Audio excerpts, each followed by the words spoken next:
Bueno, hola, estamos aquí de nuevo con Dreamcasteando. Hola a Héctor, a Valentina y hoy nos acompaña Carolina, una amiga muy chévere que estamos conociendo hoy, pero yo sé que es muy chévere. Hoy nos convoca a hablar de un tema que creo que es pertinente, creo que eh, pues se está hablando mucho por estos días de esto. Nada menos en una entrevista esta mañana, escuchando, hablaban con alguien, uno de los candidatos, de los tantos miles de candidatos que hay en este momento, eh, y hablaba de la democracia. Ese es nuestro tema de hoy, la democracia. Vamos a ver cómo nos va. Yo creo que esto es un salto al vacío por la sensibilidad del tema. Creo que, bueno, vamos a ver qué sale hoy de esto, qué nos encontramos, qué opiniones encontramos aquí. Como siempre, creo que yo tengo una visión muy romántica. Y bueno, esperemos que Héctor no nos dé muy duro hoy.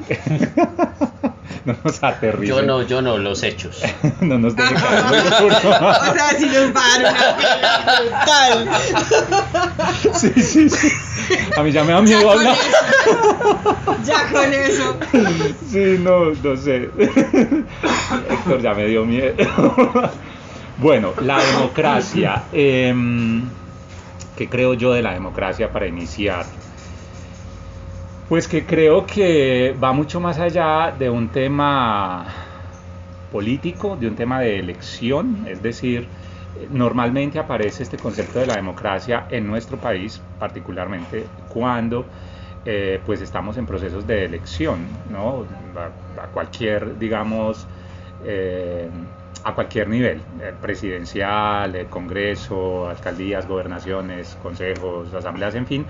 Normalmente se utiliza la democracia como caballito de batalla, desde mi punto de vista, sin decir que no sea importante, evidentemente es demasiado importante, pero se utiliza como caballito de batalla para convencer a los electores, está bien dicho electores, ¿cierto? Sí, a los electores de hay que proteger la democracia, ¿cierto? Hay que salir a votar porque hay que proteger la democracia, y creo que eso ha hecho que el común de las personas nos quedemos con un concepto muy limitado de lo que es el ejercicio democrático, y es ir a elegir a alguien para que nos represente en alguna entidad. Sin embargo, leyendo los principios de la democracia, pues resulta que eso es muchísimo más. Estamos hablando de, leía yo hoy, igualdad, libertad, constitución, representatividad. Por ahí vi otro que tenía que ver con la equidad, respeto por los derechos humanos. Y bueno, y el concepto pues además demasiado antiquísimo. Yo hace un tiempo tuve la oportunidad de estar en Grecia. Ay, cuando yo estuve allá hubo algo que me movió. Yo decía, ¿por qué no leí más? ¿Por qué no estudié más? Cuando yo subí a la Acrópolis y me vi ahí parado, yo dije, yo podría traerme 50 libros, armar una carpita aquí y quedarme días y días y días, porque me sentí demasiado ignorante de un montón de temas, ¿no? Tranquilo, ahorita te ayudaremos. Gracias.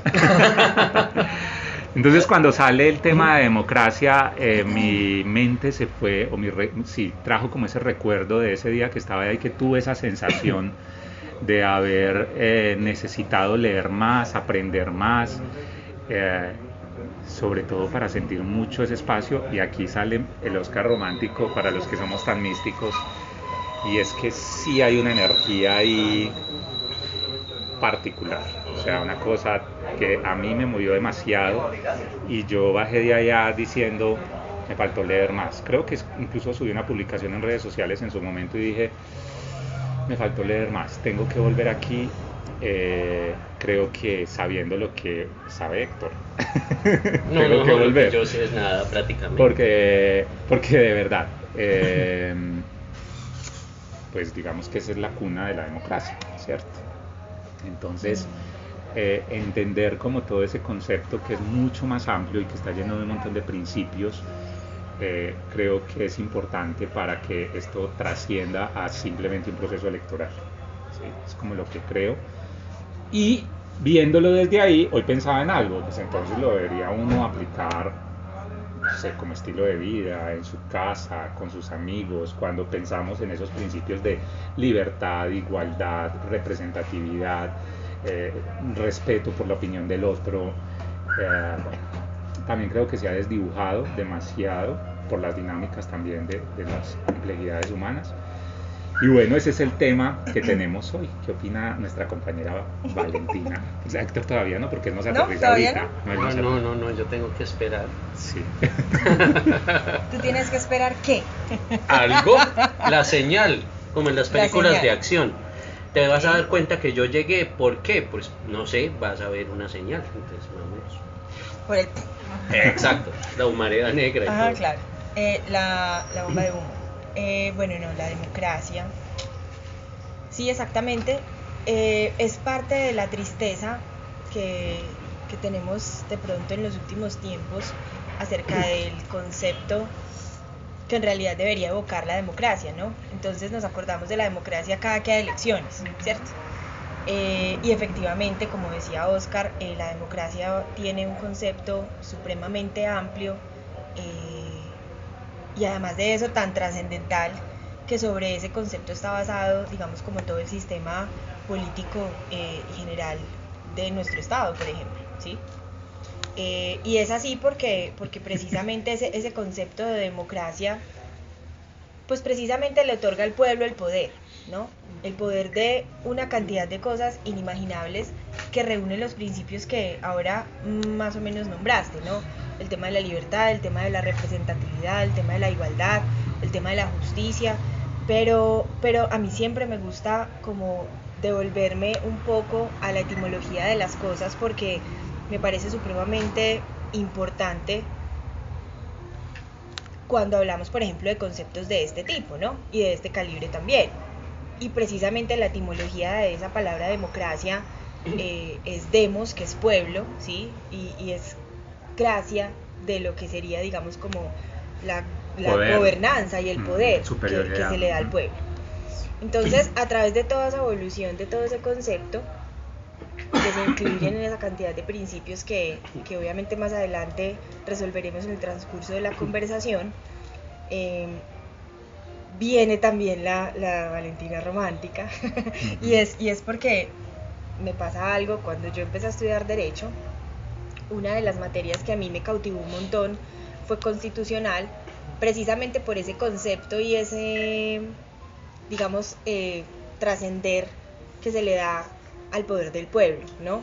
Entendido como esa esencia que tiene el ser humano sobre sus libertades y sobre sus derechos y sobre sus deberes para tomar decisiones, ¿no?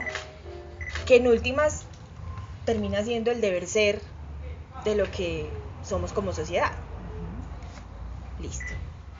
Basados en eso, algo que me parece precioso, y esto creo que va a sonar de pronto un poco ñoño, podrá ser, es el tema del preámbulo de la Constitución, porque lo estudiábamos. A ver, para quienes no se acuerden o quienes no conozcan el primer podcast que se llamó Principiando, en donde hicimos la presentación individual de cada uno,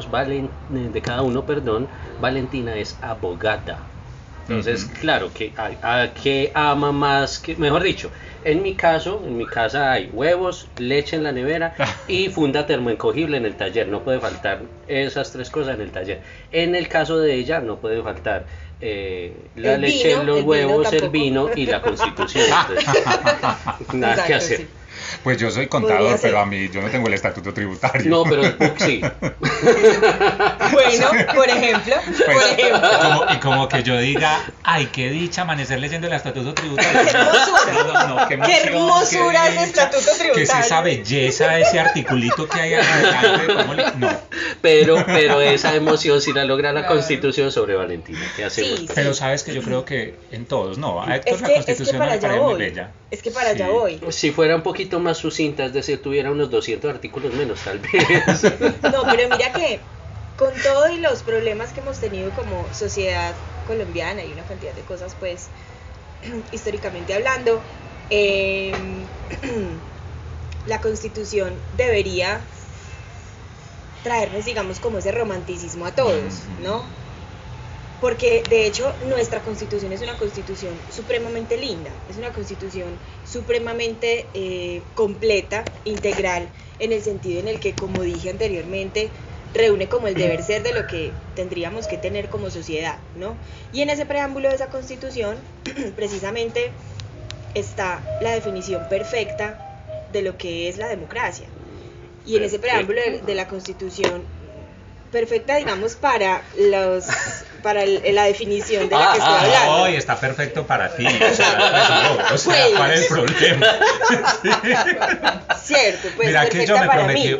hoy yo me prometí una cosa, y es que yo ya no me voy a dejar intimidar por Héctor. Yo voy a exponer mis puntos de vista. Eso, ¿cierto? O sea, eso es lo que... nada. No, pero es que, ojo. No, a mí no me intimida. Ojo que mi intención nunca ha sido intimidar.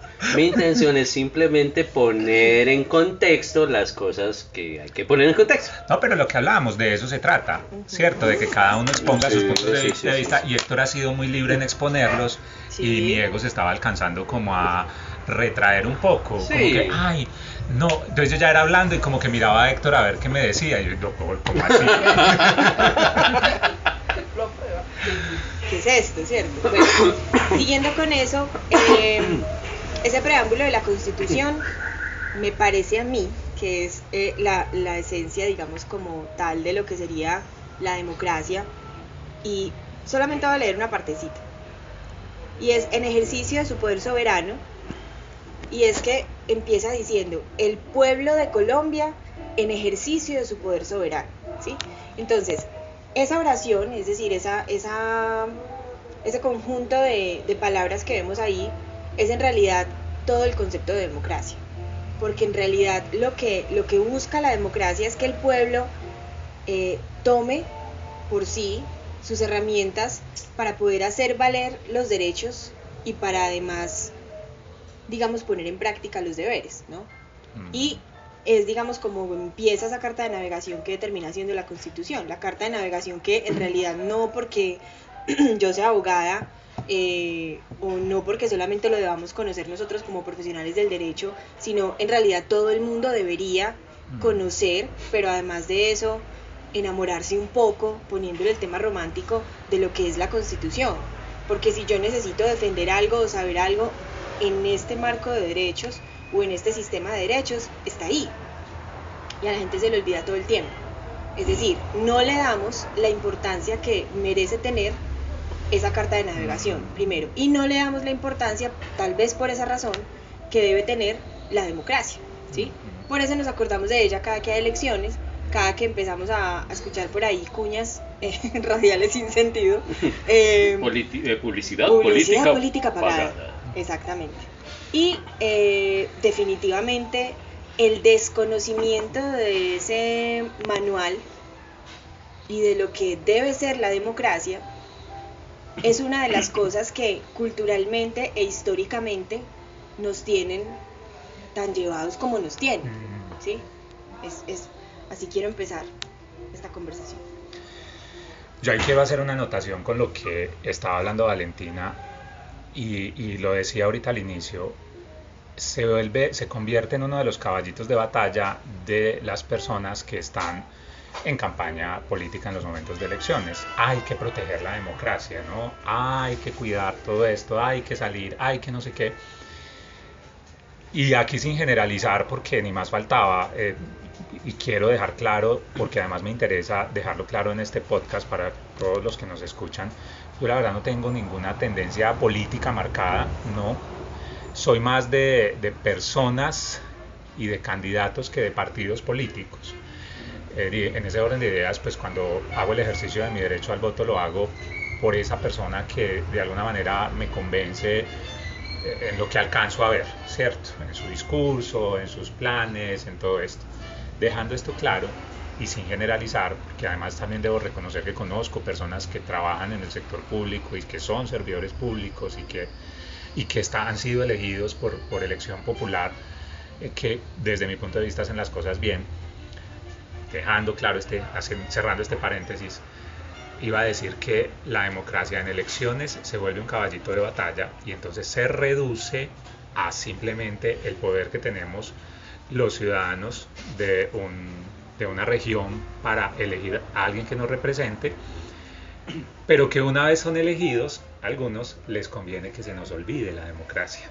Por supuesto, ¿Sí? sí. Porque como la democracia incluye hey, usted me está representando, yo voté por usted, usted debería decirme lo que está haciendo, que eso hace parte del proceso de la democracia. Entonces, durante la elección, dejando claro que no son todas las personas, lo aclaro, pero muchas personas durante la elección se montan en ese caballito porque hay que salir a votar. Pero después de elegidos, ya no es tan conveniente pelear ese derecho, ¿cierto? Entonces me parece interesante eso que estabas diciendo, atándolo o hilándolo con ¿qué? Con el desconocimiento que tenemos, por ejemplo, de la Constitución, ¿sí?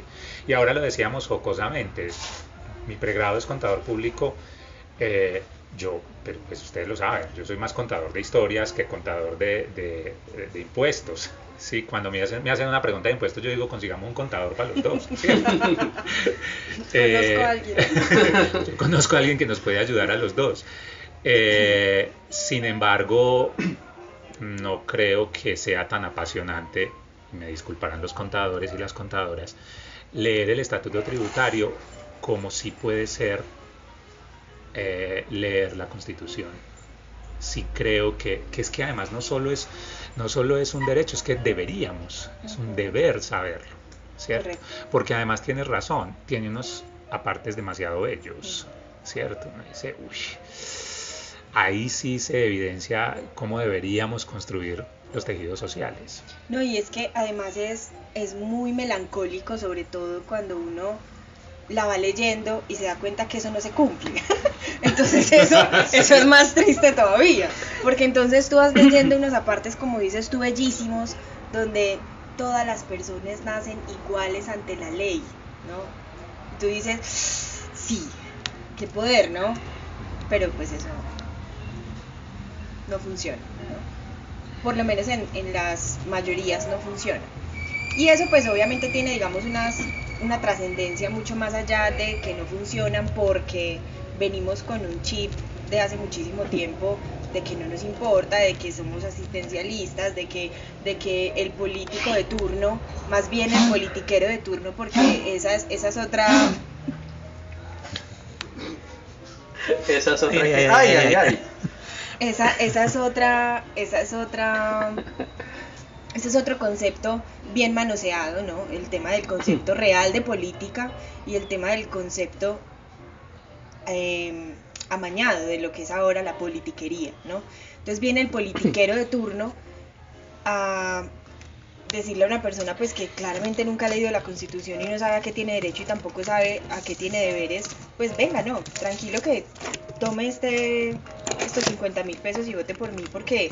Y eso se vuelve, digamos, como un tema en donde se aprovechan de la necesidad del otro, pero también es porque como tenemos ese desconocimiento, pues entonces a mí eso me da igual, porque pues eso debe ser así, ¿cierto? O aún sabiendo que no es así, pues yo lo hago porque desconozco totalmente el sentido real de la responsabilidad que tenemos, porque para mí es una responsabilidad, de la responsabilidad que tenemos, por ejemplo, de ejercer ese derecho al voto, de ejercer ese poder soberano, la responsabilidad que yo tengo de conocer la Constitución. Por eso, por ejemplo, en todas las formaciones dan Constitución política, en absolutamente todas, en el colegio la dan, ¿no? No porque sea algo de solamente unas profesiones, es que es una cosa del ciudadano, es una cosa del ciudadano. Entonces, lo traemos a colación en este momento porque, además pues de que estamos obviamente próximos a elecciones, pues yo no he escuchado muchas conversaciones alrededor de ese sentido de democracia, y del papel que juega tan importante.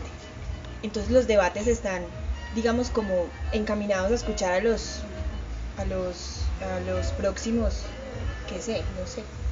a los políticos, dignatarios. Pues, sí, gobernantes, ¿no? Porque es que además la democracia, entendida dentro del Estado Social de Derecho de Colombia, es una democracia representativa, pero además de eso tiene una dualidad participativa. Es decir, eso en el concepto jurídico le otorga un poder inmenso al pueblo, y tan grande es que yo puedo controlar lo que no hacen los otros o lo que prometieron y no cumplieron, y a la gente se le olvidó. Las acciones populares existen y son tan imperativas de cumplimiento que su proceso es mucho más rápido incluso que una acción normal. Si hay algo olvidado, o más bien olvidable, para muchas personas son los mecanismos de participación ciudadana. O sea, aquí, total. La gente llega a pensar en una revocatoria del mandato o en un referéndum, cuando otro con intenciones normalmente non sanctas los impulsa para obtener algún beneficio propio. Entonces eso es terrible. Y es porque lo que tú dices es cierto, porque el otro que de alguna manera lo estudia para invocarlo, en este caso digamos hablando de la revocatoria del mandato, generalmente es contratado por el otro que necesita que ese ya no esté. Para que busque un hueco, claro. Exacto, pero no porque el deber ser de las cosas sea uno determinado, ¿no? Y de hecho esos mecanismos de participación ciudadana en esa constitución política tienen un sitio demasiado especial, o sea, es decir, son supremamente importantes. La gente solamente conoce la tutela, y eso porque el sistema de salud... Porque lo usan para el EPS, exactamente, sí. Porque el sistema de salud le ha obligado a la gente a que a través de la necesidad, pues más o menos eso lo haga cumplir. Y eso que más o menos porque hay no sé cuántas miles de tutelas acumuladas al mes en la Defensoría del Pueblo, digamos, por esa razón. La gente no conoce qué es lo que está pasando. Yo siempre vuelvo como al concepto inicial de lo grave que es el desconocimiento de las cosas y además el desinterés, ¿no? Porque cuando tú desconoces algo, pero definitivamente pues en algún momento te da el interés de estudiarlo, ¿cierto? Pues entonces ahí estás asumiendo la responsabilidad que tienes que tener. Pero es que acá definitivamente hay un desinterés generalizado, y yo me encuentro con gente en estas épocas, obviamente en otras, pero sobre todo en estas épocas, gente que me dice, es que yo soy apolítico. Entonces yo digo, eso no existe. En mi punto de vista, tal vez en mi punto de vista, exactamente. Pero yo no puedo ser apolítico. Yo no puedo ser apolítico porque resulta que... Ajá. Porque resulta que yo hago parte de este sistema y de este Estado social de derecho. Cuando yo tengo un número de cédula. Todos, absolutamente todos, tenemos que ver con la democracia, todos tenemos que ver con la política, y todos tenemos que ver con las decisiones que se toman aquí porque somos habitantes de este espacio. Punto. Entonces yo no puedo eludir esa responsabilidad tan fácilmente, como diciendo, no, es que yo no voto porque es que a mí eso no me gusta. Yo no voto, o yo simplemente voto en blanco porque pues eso, ¿para qué se lo roben? Eso es la idea generalizada y muy triste que tenemos de lo que es la democracia hoy en día. Upa. Lo que pasa es que yo creo que somos muy, como en todo, los seres humanos, somos muy convenientes, ¿cierto? Y hablamos, ahí me incluyo, hablamos demasiado desde el desconocimiento. Vuelvo a lo mismo, como nos hemos quedado tan cortos en el concepto de democracia, entonces resulta que yo soy apolítico y entonces por eso no voto, ¿cierto? Diría alguno. Pero sí me tienen que respetar mis derechos. Uh-huh. Y resulta que es que el respeto por los derechos hace parte de la democracia. Pero sí tienen que, ¿cómo así que yo no puedo ser igual a todos? ¿Cómo así que aquí no hay equidad?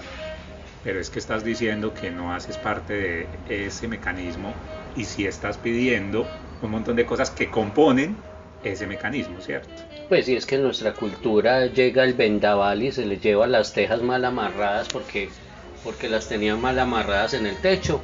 Y entonces, ¿qué hacen? Llega el periodista del noticiero y le dice, ay, ¿y qué necesita? Ay, que el presidente de la república me dé unas tejas.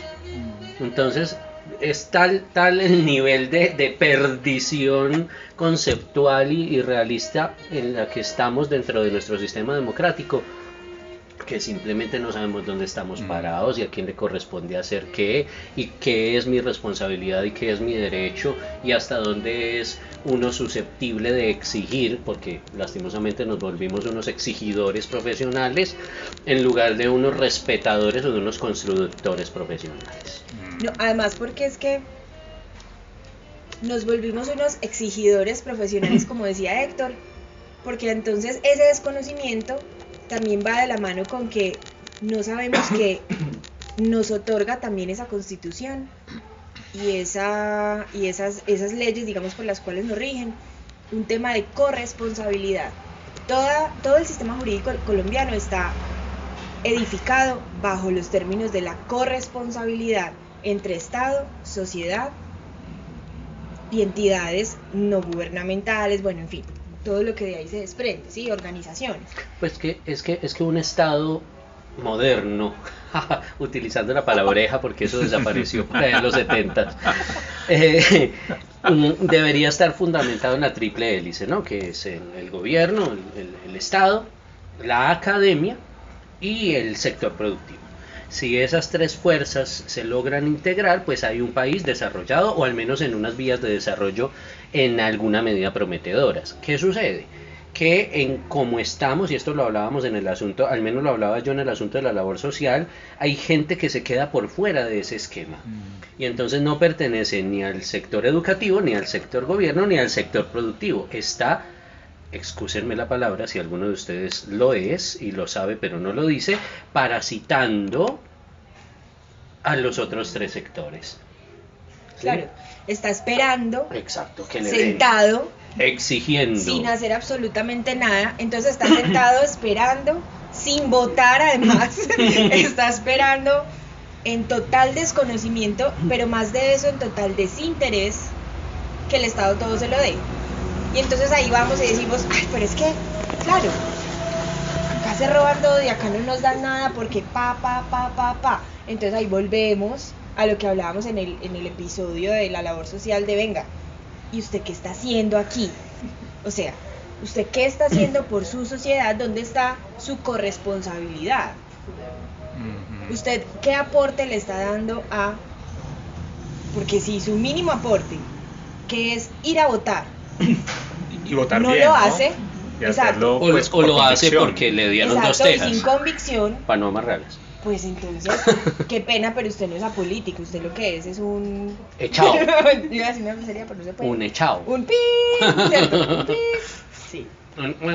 Bueno, yo ahí sí, es que aquí se me sale mi parte, a ver, es que son muchas cosas, esto tiene unas aristas, tiene demasiadas patas. Más patas que una pelea de gallos. Es cierto que sí, que sucede todo eso que acaban de decir Héctor y Valentina, pero también sí que es cierto que es que pues hacemos parte de toda una construcción, o sea... Allá voy yo ahorita. Sí, es decir, estas personas que tal vez no lo están haciendo, que tal vez no están saliendo a votar, que tal vez no quieren ejercer sus derechos, pues es que tampoco sabemos qué ha pasado con su vida, qué los llevó a esa posición, ¿sí? Claro. Y obvio, no estoy diciendo que ese sea el deber ser, pero a veces somos muy rápidos en lanzar ciertos juicios, y yo aquí quiero contar incluso una experiencia que a veces a uno se le olvida, afortunadamente, gracias infinitas a Dios, a la vida, al universo. Bueno, yo no sé ustedes en qué crean, pero yo recuerdo en alguna oportunidad en una empresa en la que yo trabajaba y me senté en el cambio de turno, era una planta y esa planta estaba de 6 a 2, de 2 a 10 y de 10 a 6. Entonces me senté a las 2 de la tarde y estaba sentado hablando con la persona que nos ayudaba pues como a hacer el aseo en la oficina, y habíamos almorzado juntos y estábamos sentados y me tocó ver el cambio de turno. Entonces de golpe veo que entran los chicos que venían para el turno de las 2 e iban saliendo los chicos que estaban en el turno, todos en bicicleta. Y le dije yo, en mi absoluto desconocimiento, ¿y qué será? ¿Sentido social? Creo que no, o sea, de hecho me acuerdo de eso y me da vergüenza, pero me voy a atrever a decirlo aquí. Le dije yo, hola, qué juiciosos, como se vienen en bicicleta haciendo ejercicio. Entonces mucha mora. Mucho, demasiado, o sea, hoy pienso en eso y digo, pero ¿Cómo yo pude decir eso? Y entonces ella me dijo, no, es que es fin de mes. Y yo seguía preguntando. O sea, yo hoy lo pienso y digo, eso es inaudito. Es fin de mes y hacen más Yo ejercicio en fin de mes. yo le dije, y más o menos. Pucha, o sea, ¿qué me pasa a mí? Y eso que yo soy defensor del tema, no sé qué. En mi casa me dicen que yo soy de izquierda, que porque no, yo no soy de izquierda ni de derecha, yo simplemente soy de humanidad. Usted tira piedras, no decía acaso tira más Cero, menos. no, pues es que ni eso, yo no sé pelear, yo nunca en mi vida he dado un puño, o sea, nada, cuál grande soy me dan a mí, porque no. Y entonces yo le dije, ¿y qué pasa? Y me dijo, pues que no tienen para el pasaje. Uy, a mí eso me dolió, no solo la situación, sino ver lo indolente que yo había sido frente al asunto y no haberme dado cuenta no haber hecho conciencia de eso, de que tocaba ir en bicicleta porque era que no había para el pasaje, porque como gracias infinitas a la vida, pues a uno no le sucede. Pues no voy a decir que Pues no hayamos momento, tenido ¿no? necesidades en la vida, pero a uno se le olvidan esas cosas. Y entonces es ahí donde digo, a partir como de esas vivencias de las que yo he hecho conciencia, he entendido que uno no debe ser tan apresurado en juzgar porque alguien sencillamente ya no cree en el sistema y no quiere ir a ejercer su derecho. Porque es que uno desde aquí lo dice, porque de alguna manera estamos, qué sé yo, tenemos la oportunidad de leer un poco más de conciencia frente a algunas cosas, sin decir que eso sea bueno o malo, pero también es, pienso yo, importante hacer conciencia sobre algo, y es que nosotros, los que incluso hablamos de esto, también hemos apoyado la construcción de ese tejido social. También los silencios nos han llevado a que esto se genere muchas veces, y no con esto estoy diciendo que hay que salir, pues como dice Héctor, a tirar más melo, no, de hecho yo pienso que no, esto es un tema mucho más profundo, y es que los tejidos sociales y culturales se van creando de maneras insospechadas, inimaginadas, inconscientes, y entonces después ya decimos, bueno, ese personaje que no vota, que no trabaja, que no estudia, que está en la casa todo el día molestando a la mamá, entonces lo definimos o le damos un calificativo, pero es que uno no sabe qué pasa por la mente y el corazón de ese personaje y cómo está leyendo el mundo, porque además debemos ser conscientes de que esa lectura que él hace del mundo en gran parte lo hace por ese entorno, que incluso lo hablábamos en el tema de la suerte, claro, por ese entorno que lo rodea, y que todos hemos construido ese entorno. No, y es que de hecho, sobre todo en estos tiempos, el tema del entorno, bueno, no en todos los tiempos, pero en estos de votaciones, ¿no? El tema del entorno y el tema de lo grave que es y de lo triste que es aprovecharse de la necesidad del otro, ¿no? Porque el que tiene la necesidad, como lo decía Oscar, el que tiene la necesidad en ese momento, pues digamos que no está pensando desde la racionalidad y desde el deber ser de votar bien, sino que está pensando por el que le va a dar el trabajo.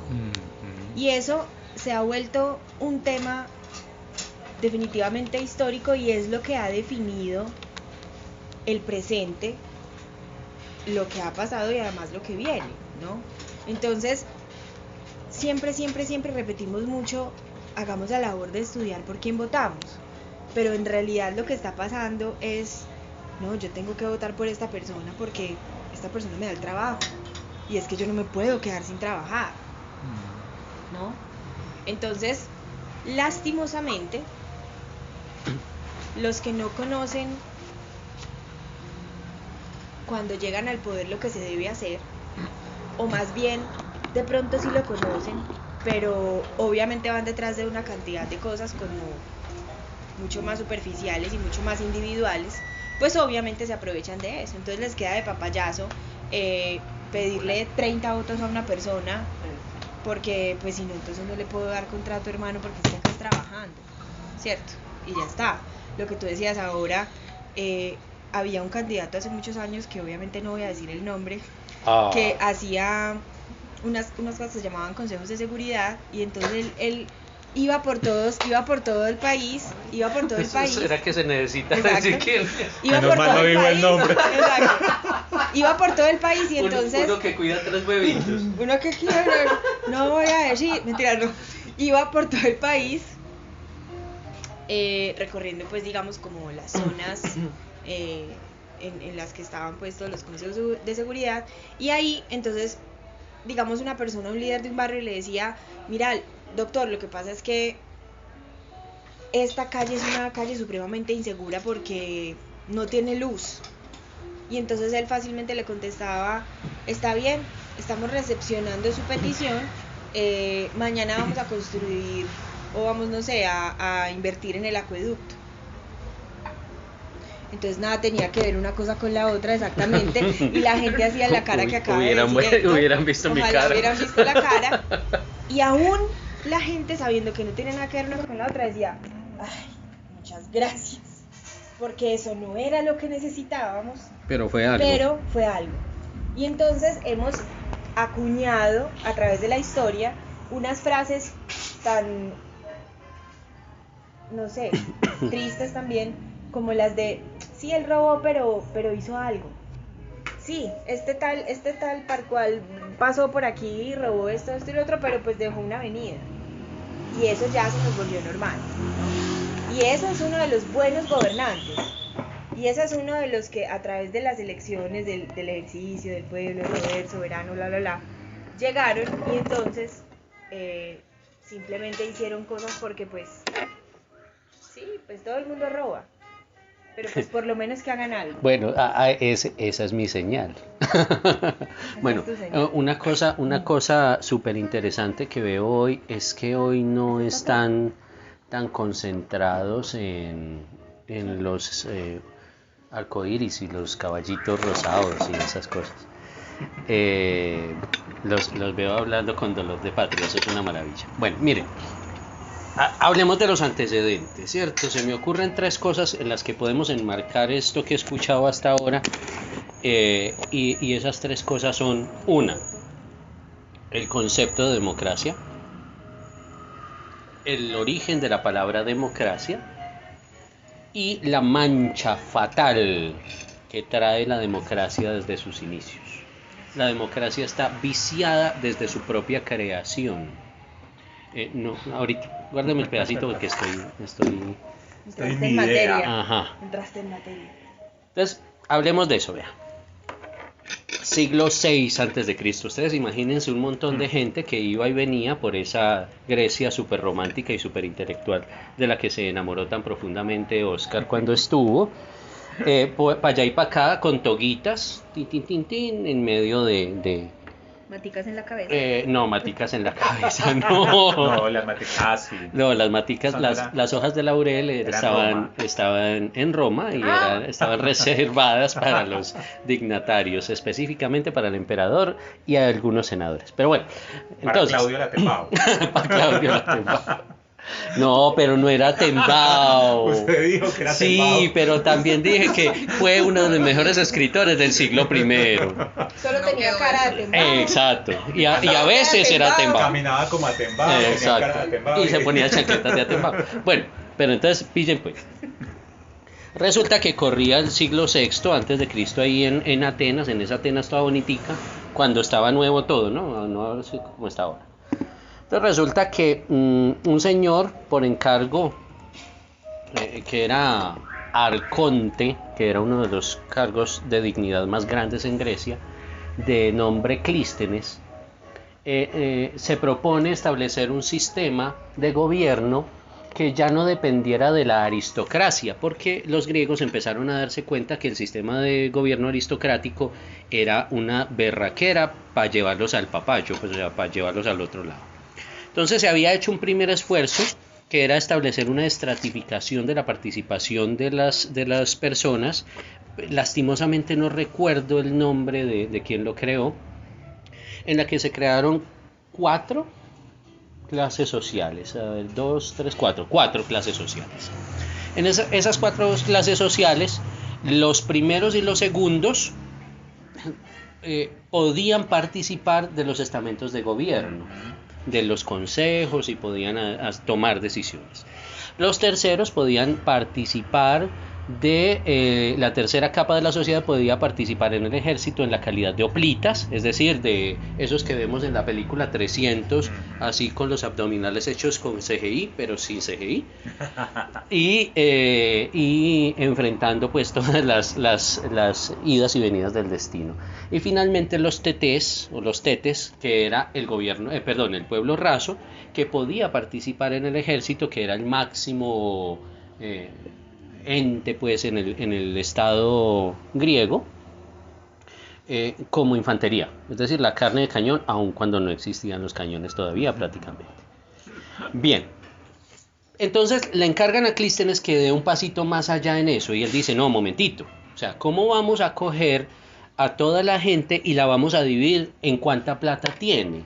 Eso no los hace iguales, ¿cierto? Eso lo que genera es antes un peligro peor de desequilibrio, porque amplía la participación de unos cuantos advenedizos o ladrones o avivatos que se van a meter en el gobierno y que no tienen el derecho de estar allí para hacer lo que se necesita. Entonces Clístenes dice, no, fácil, hagamos a todo el mundo igual. Para hacer a todo el mundo igual, entonces Clístenes se sentó un día allá en la terraza de su casa con un vinito de esos griegos muy bonitos, posiblemente sacado de un odre, es decir, de un cuero de ovejo, en una copita de latón, empieza a tomar y dice, ya sé, creó 4 capas de la sociedad otra vez, pero totalmente distintas. La primera se llama, 3. La primera se llama la eclesía, con doble K. Entonces la eclesía, ¿qué era? Era el total de los ciudadanos de Grecia. Ahora, los ciudadanos no era todo el mundo. Los ciudadanos eran los hombres mayores de edad, sin problemas físicos y que no fueran extranjeros, que no tuvieran dificultades pues con la justicia, etcétera, etcétera. Es decir, de los aproximadamente 250.000 habitantes que tenía Atenas, en ese momento, eran unos 40.000. La eclesía tomaba las decisiones que eran de vital importancia para el Estado, es decir, para la polis Atenas, para la ciudad-estado de Atenas. Crea una segunda capa que se llama la bulé. En la bulé participan 500 personas. Y esas 500 personas eran elegidas de todas partes de la ciudad-estado, de la polis, y de todas las capas sociales. Participaban en turnos, en 10 turnos anuales de a 50 personas, con una implicación, y es que si alguien estaba en la bulé, le tocaba salir de su tierra, por lejos que estuviera, venirse a Atenas y estar disponible durante ese mes y tantito, 24 horas para tomar las decisiones que había que tomar, que eran unas de una importancia intermedia. Y finalmente, la tercera capa de la sociedad era las demos. Las demos eran vamos a ponerlo en términos colombianos así normales, ¿cierto? Como siempre, la vereda, el barrio, la parroquia, es decir, los grupos o las unidades sociales más simples, no llegando a la simplicidad de la familia, pero sí al menos aquellos que compartían un territorio en unas condiciones específicas comunes. Comunidades. Correcto. Gracias. Entonces, de ahí nace el término demos. Entonces, no es que la democracia sea el gobierno de todo el pueblo persona por persona. No, sino que es el gobierno de las unidades comunitarias que toman las decisiones. Esas decisiones que tomaban las demos eran las decisiones de lo chiquito, es decir, tenemos un hueco en la calle, ¿qué vamos a hacer con esa vaina? Se reunían, le echaban ladrillo picado, le pasaban por encima tantito cemento y se solucionó, y no había que irse a pedirle al presidente el taparrotos ni nada por el estilo. Es el origen de las acciones populares. Exactamente. Listo. Ahora, había un mecanismo de participación comunitaria, de participación ciudadana, tremendamente poderoso. Se llamaba el ostracismo. Esa palabra ha llegado hasta nosotros. Pero resulta que el ostracismo nace por medio de una tablillita una tablillita de barro tamaño celular moderno, digo yo, celular actual, 2022, celular actual. Esa tablillita se llamaba el ostracón.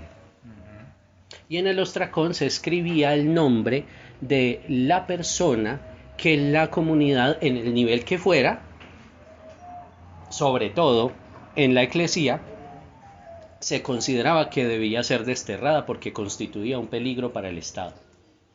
Entonces ponían Héctor Molina. Si hubiera existido en esa época, seguro me habían aplicado el ostracismo. Y si llegaba a un número determinado de ostracones con su nombre, simplemente ¡pum!, lo sacaban y tenía que estar por fuera 10 años para que no interviniera y no constituyera un peligro para el Estado. ¿Listo?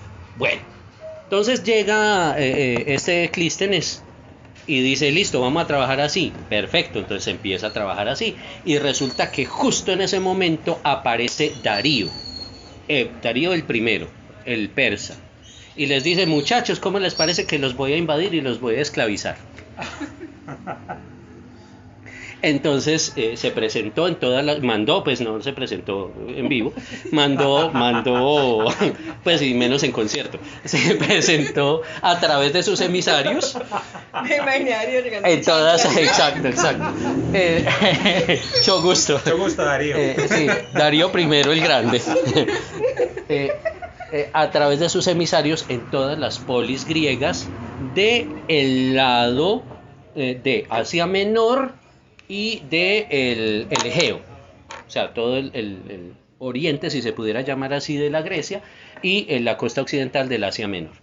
Y les manda emisarios y les dice, muchachos, los voy a invadir, los voy a esclavizar, a menos que se unan a mí. Muy persa el asunto. Entonces, en ese momento, Atenas, de ese lado, porque Esparta del otro, del lado del Peloponeso, se oponen. Unos cuantos, 2 o 3 ciudaditas chiquititas se oponen también. Y ¡pum! Primera guerra médica, señores. 590 antes de Cristo. Primera guerra médica. Entonces de ahí van la batalla ahí en Maratón, en Grecia, Entonces llegan los persas y dicen, no, esta gente nos va a ganar, hagamos una cosa, vámonos por la espalda. Se montan en sus barcos, le dan la vuelta a la península y entonces los griegos dicen, oh por Dios, nos van a coger por la espalda, Atenas está desocupada, y entonces cogen y salen corriendo. Cáspita, salen corriendo y resulta que recorren un territorio de, adivinen cuántos kilómetros corriendo. 42 kilómetros, ese es el nombre del maratón. De ahí viene, de la Primera Guerra Médica. Sí. Entonces llegaron, los repelieron y Darío el primero, el Grande, que ya quedó como medianito, se fue para su casa triste con la cola entre las patas y todo y ya.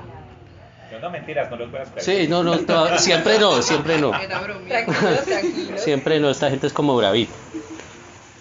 Pasan 10 años. Y aparece nuestro archiconocido, un tipo grandotote lleno de piercings, no mentiras, no tenía todo eso, Jerjes. Y pues todos sabemos qué pasó con Jerjes, ¿cierto? Llega, se presenta otra vez a través de sus emisarios, Leónidas dice que esto es Esparta, no mentiras, no, eso es en la película, y entonces sucede la resistencia de los la resistencia de Leónidas en las Termópilas, que era un estrecho, pues, pero súper estrecho. Eso era como el pasaje aquí en la Plaza de Bolívar, pues ahí para pasar 2 ejércitos supremamente poderosos. Los cogen, hacen la resistencia del Canchilas, pero no son capaces, los dejan pasar, y resulta que Jerjes logra meterse a Atenas y demuele a Atenas. O sea, no quedó piedra sobre piedra. Eso quedó vuelto un despayote, chicuca. Entonces, el gobierno ateniense coge a los ciudadanos de la polis Atenas y les dice, no, vengan, no nos vamos a dejar matar. Una estrategia que después utilizó el gobierno de Moscú a la llegada de Napoleón. Esa historia le contaré en otro momento, que desocuparon Moscú y Napoleón llegó y dijo, conquisté Moscú, pero ¿y dónde está la gente? ¿Y dónde está la electricidad y el gas y el agua y la comida, etcétera? Bueno, entonces llegan y sacan a la gente de Atenas y se las llevan para una isla que es muy conocida aquí de Oscar, prácticamente su hogar, se llama Salamina. Salamina. Porque es un pueblo que queda ahí al pie donde nació este muchacho, correcto. Y entonces llega Jerjes y dice, no, o sea, ya acabamos con Atenas, vamos a matar a esta gente. Pum, y manda a poner su trono de oro en la costa. Ahí, pum, mirando para Salamina. Y se sienta así con la pierna cruzada. Perdón, no me alcanzan a ver, pero es que soy muy negrito. Se sienta con la pierna cruzada a ver cómo ganan la batalla de Salamina. Y resulta que se mete con todo y los atenienses no se dejaron ganar y derrotaron a los persas. Entonces los atenienses, unos cuantos hoplitas así como medio musculados, llegan y se bajan ahí al pie de Jerjes y lo sacan corriendo otra vez. Entonces, segundo intento de esclavizamiento por parte de los persas, de los griegos, fallido. Se va Jerjes otra vez para su casita, a hacerse sus baños de no sé qué era que mostraban en 300, y el hombre entonces nada que hacer, ¿cierto? Consecuencia de eso, o sea, ¿qué era lo que estaban defendiendo los griegos? Específicamente los espartanos y los atenienses, la democracia. O sea, no querían dejar de ser ya un pueblo igualitario en la posibilidad de tomar las decisiones sobre sí mismos y sobre su ciudad-estado. Entonces, aquí viene el más oscuro y terrible capítulo de la democracia por muchos años. Se crea a partir de la Segunda Guerra Médica, más bien a partir de la Tercera Guerra Médica, que sucedió tantito después, una organización de ciudades-estado, de polis, ahí en el Egeo, oriente de la península, Asia Menor, y se llama la Liga de Delos. Delos es una ciudad que queda, una isla que queda en toda la mitad del mar. Ahí, pum, equidistante a todo el mundo. Entonces, en ese momento aparece una figura muy interesante. Bueno, no exactamente en el momento, pero por ahí. Aparece una figura muy interesante en Atenas que todo el mundo ama y adora, y que seguramente a Valentina le enseñaron en derecho como uno de los papaces de la ilustración de la humanidad, Pericles. Apareció Pericles, que entre otras cosas, permítame decirle don Pericles, si me está escuchando, que es usted una rata. Entonces, póngale bolas. Pero además que hay uno que otro Pericles. No, pero me refiero a ese. Bueno, párele bolas, ¿qué pasó? Resulta que la Liga de Delos fue una organización de polis que lo que hace es donar una parte de su tesoro nacional, unos ingresos, de manera periódica, para crear una fuerza marina y terrestre que protegiera ese lado de las invasiones persas. Entonces ellos se organizan y Atenas dice, listo, vea, aquí tenemos, nosotros formamos los hoplitas para ustedes, y en caso de que cualquiera de ustedes sufra un ataque, ahí ya llega todo el mundo y despichamos esos persas de una. Y entre tanto Esparta hacía lo propio en el Peloponeso. Pues sí, eso empezó a crecer ese tesoro, y ese tesoro grande, y eso cada vez más lleno de plata, de oro, de piedras preciosas, de pieles, de cosas, de activos de alta liquidez, de esos que pueden vender de una. Exacto.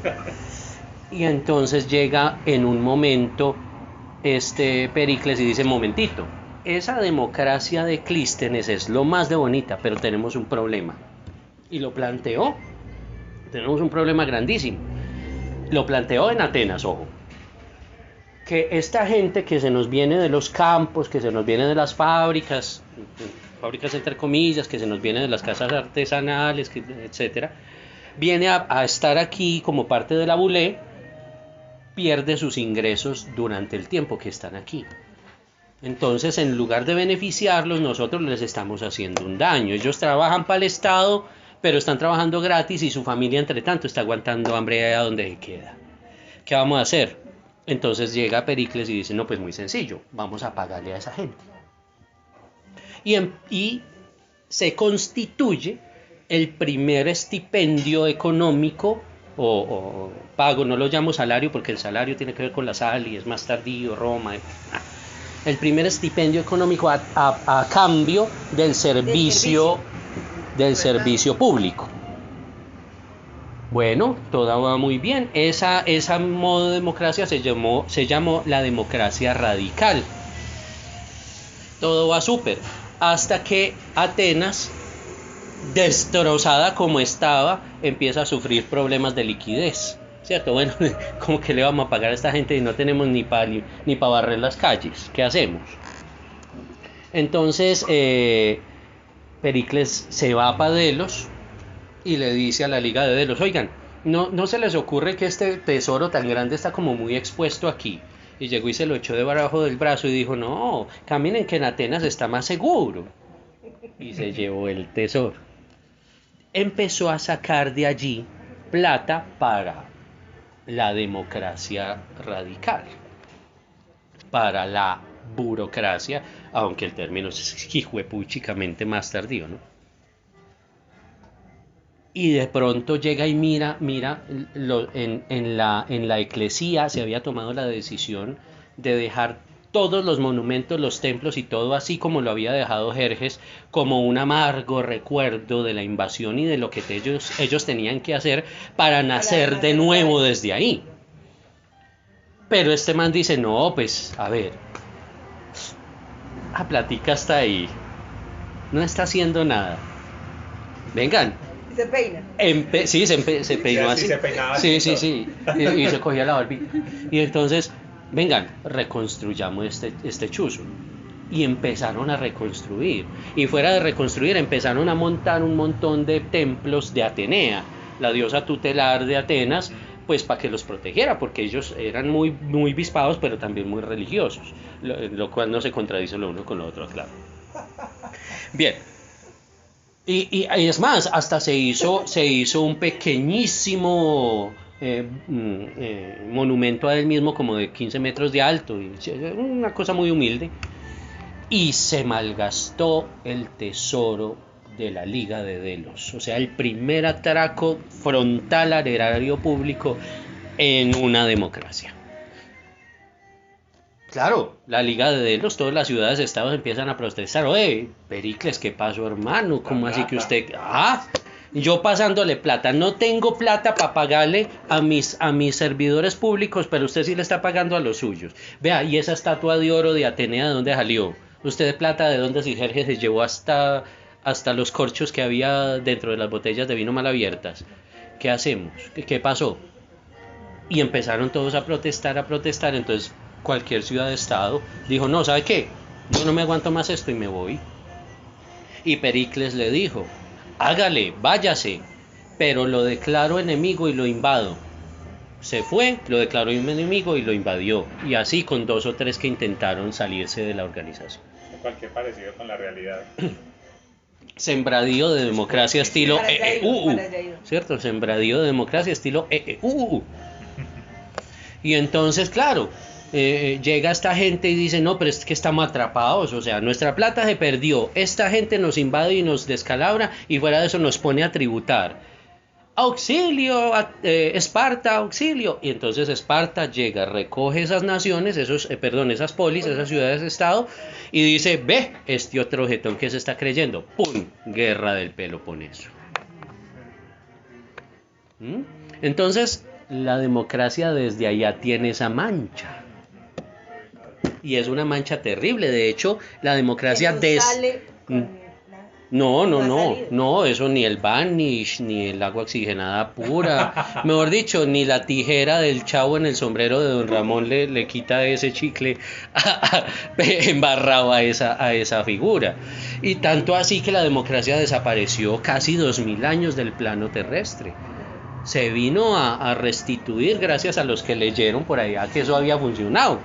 Y entonces dijeron, ve, eso está como bueno, pero apuesto a que también se leyeron el otro pedazo y se les infiltró ahí el asunto de la mancha, del ataque al erario público y de la presión y de la permanencia en los sistemas democráticos a través de la fuerza y de las armas, que pues lo estamos viendo cada ratico.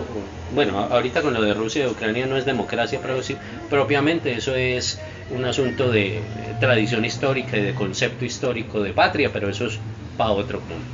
El mismo modus operandi, pues. Sí, exacto. Ahora que Héctor estaba contando toda esta historia, pensaba yo, pues es que son patrones que se repiten a través del tiempo y del tiempo y del tiempo, y no hemos podido dar como ese salto que será de conciencia. Yo siempre he dicho que la humanidad ha pasado por un montón de revoluciones, ¿cierto? Revolución cognitiva, revolución agrícola, revolución... Pero no hemos podido hacer como una revolución de conciencia. No, sí hemos podido, pero es que tenemos un problema. ¿Qué es una revolución en física, mi querida ingeniera? Es una vuelta de 360 grados, volvemos ahí, es un ciclo. Y lo otro que estaba pensando ahora es que también esa democracia, como la estás planteando en la antigua Grecia, era absolutamente imperfecta, porque por ejemplo ahí las mujeres y los esclavos no podían participar. No, ni fue verdad. Solo los hombres y cierta... No, los esclavos no eran considerados ni siquiera ciudadanos, o sea, es que no estaban... En Grecia y en Roma los esclavos eran tantito diferentes a lo que nosotros pensamos como esclavos. De hecho, por ejemplo, el esclavismo en Roma implicaba que tú le servías a un señor, pero tú tenías tu casa, tu familia, tu trabajo, podías obtener beneficios de lo tuyo. Sin embargo, estabas metido bajo el dominio de esa persona. De allí alguien podía, de hecho, Claudio, nuestro querido amigo de la pasada intervención, lo que alcanzamos a decir sin el perro. Eso, se rodeó muy bien rodeado de esclavos liberados por el de libertos, que eran los que realmente tenían unas habilidades administrativas, contables, artesanales, tremendas como para tomar decisiones dentro del imperio, porque ellos habían estado en las capas inferiores de la sociedad. Entonces él aprovecha, él aprovecha esa experiencia. Por eso es que Claudio es una figura supremamente extraña, porque aprovecha esa experiencia y ese haberse untado, como decimos nosotros, de pueblo, para administrar un imperio tan exitosamente como en realidad lo hizo. En otro momento hablaré de los éxitos de Claudio, pues. No, y de ahí que no se ha puesto tan atembado. No, pero ya, hombre, soltalo. Él aclaró que era uno de los mejores. Claro, no, por supuesto. Sí. Porque de hecho... Que le ganó a César porque metió a Britania, cosa que César nunca pudo. Exactamente. Entre otras. Exacto, pero entonces además de eso, es la visión, digamos, y el enfoque de cada persona que llega a tomar el poder y a liberar y a liderar una cantidad de cosas. Porque en ese momento, digamos, para Claudio, claro, lo que tú decías, él vino a incluir como, venga, ustedes saben de lo que están hablando, vengan conmigo y vamos todos a... Para él eran asesores y eran expertos, eran gerentes, y para la mayoría eran advenedizos. Exactamente, se vuelve una consultoría, digamos, más comunal que lo que, por ejemplo, para Pericles fue el esclavo, que no existía en realidad. No podía para participar. Pericles el esclavo en realidad era incluso, no sé si considerado humano, pues en ese en ese contexto sí. Entonces, aterrizado aquí a la actualidad, lo que decía Oscar ahora es cierto. ¿Cuántos ciclos, lo que decías tú, cuántos giros revoluciones de 360 grados han ¿Cuántas pasado? revoluciones? Sí. Y estamos igual. Exactamente, ¿no? igual. Entonces, es un gran giro de 360 grados porque estamos en el mismo punto, ¿sí? Volvemos a través de todos los ciclos y nos dejan en la misma parte. Son en el mismo modus operandi. 26 siglos. Exacto. En el mismo modus operandi, en la misma visión errada de lo que tenemos como democracia y lo que tenemos como sistema político, en las mismas visiones erradas. Entonces, esos saltos de conciencia que también se vuelven cíclicos, hay momentos de saltos de conciencia en la historia, como el de Claudio, Exacto. que termina también y vuelve a Claro, empezar porque otro eso se dio. y así, Claro, y eso se así, dio. ¿no? Cuando aparece Adriano, cuando aparece estas figuras, entonces eso vuelve a caer en los viejos vicios y volvemos a entrar en la repetición de la repetidera, sí, eso es innegable. Oigan, yo creo que este tema nos va a dar para hacer Democracia 2. Parte 2. No. Sí. Creo que Me deberíamos gusta. aprovechar Sí, porque sí. el momento Podemos terminar diciendo continua. y deberíamos hacer el próximo episodio de Democracia 2. Me gusta. Bueno, ahí ya les puedo hablar de la perspectiva matemática y estadística de la democracia. Sí, Sí, y además muy súper importante. chévere, súper interesante, sí. No, pues no sé si fue tan chévere, pero sí.